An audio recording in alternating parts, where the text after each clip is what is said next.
Bueno, finalmente entonces, después de transformar, lo que hacemos es la selección de las bacterias, como les dije, agregando el antibiótico a la placa y plaqueando sobre este medio sólido.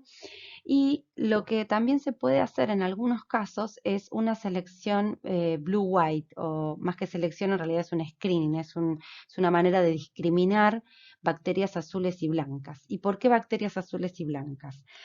Bueno, esto es otro de los componentes que tienen muchos de los plásmidos que se utilizan en el laboratorio, que es el gen codificante para una de las unidades de la beta-galactosidasa, que lo nombramos laxeta, que se encuentra alrededor, o sea, el sitio múltiple de clonado se encuentra interrumpiendo ese gen de laxeta. Entonces, ¿qué ocurre? Si este plásmido no incorpora aquí adentro un fragmento de DNA,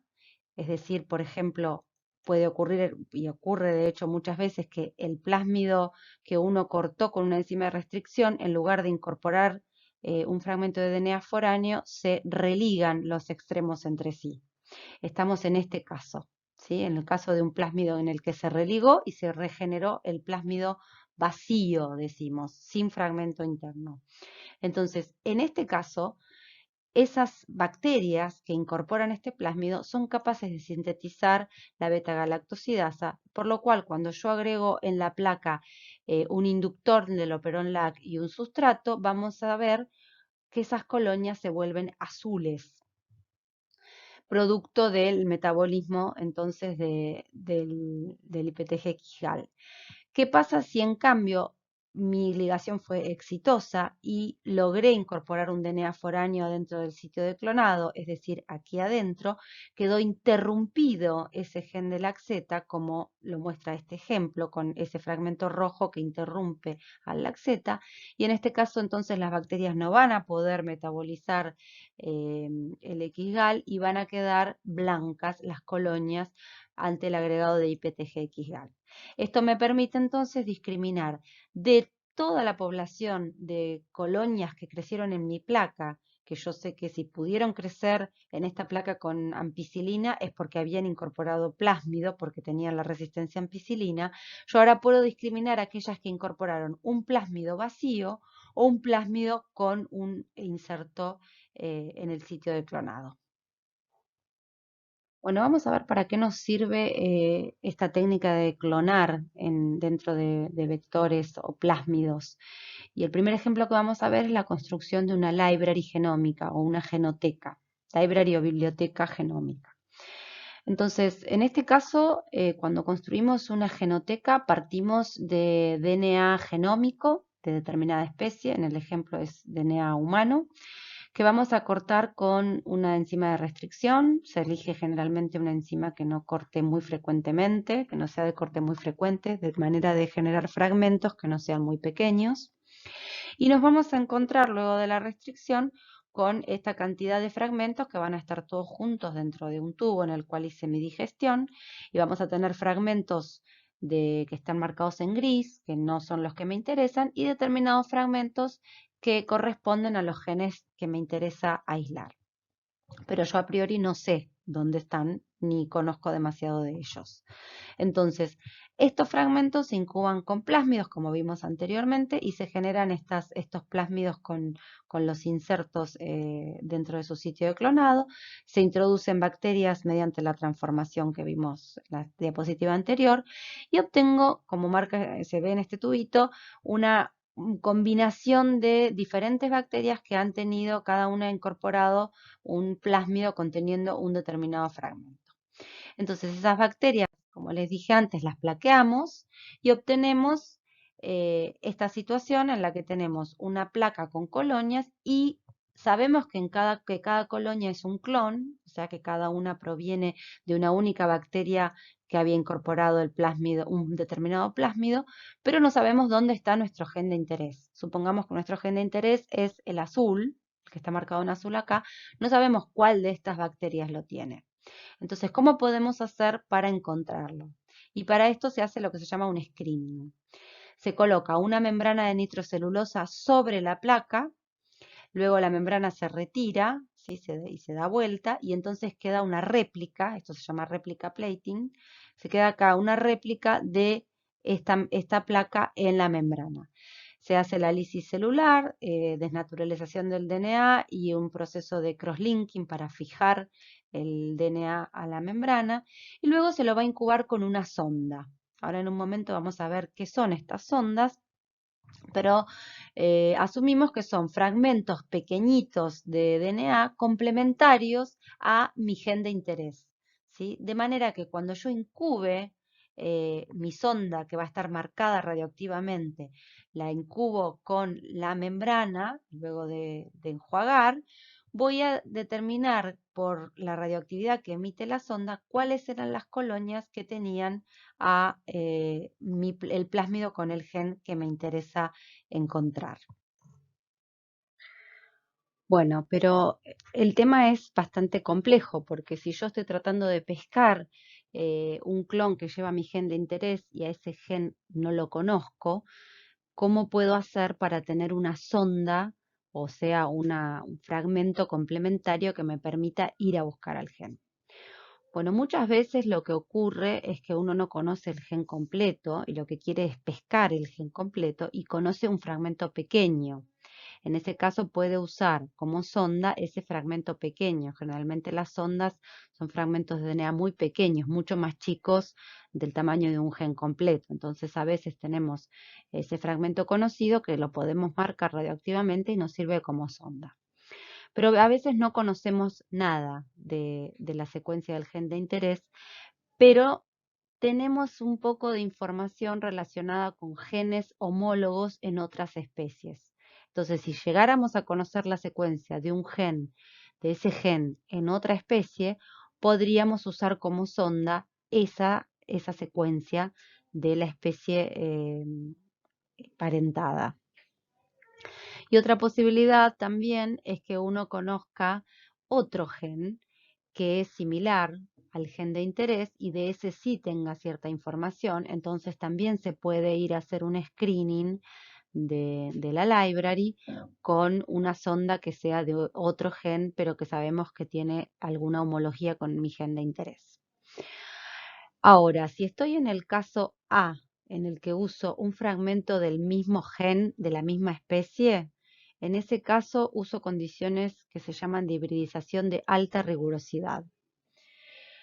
Si estamos, en cambio, en el caso que no tenemos ningún fragmento que pertenece a la secuencia del gen de interés y vamos a usar la secuencia de otra especie o de otro gen relacionado, en ese caso tenemos que usar condiciones de baja rigurosidad para la hibridación. ¿Y qué es lo que significa alta o baja rigurosidad? En el esquema de acá abajo vemos, para recordar un poco de IBMC, que el DNA está cargado negativamente por los grupos fosfato. Entonces, cuando hay dos fragmentos de DNA complementarios que van a tender a aparearse por apareamiento de Watson y Crick, hay una cierta repulsión entre esos dos fragmentos que viene dada por las cargas negativas en el DNA. Entonces, si nosotros queremos que la hibridación sea rigurosa,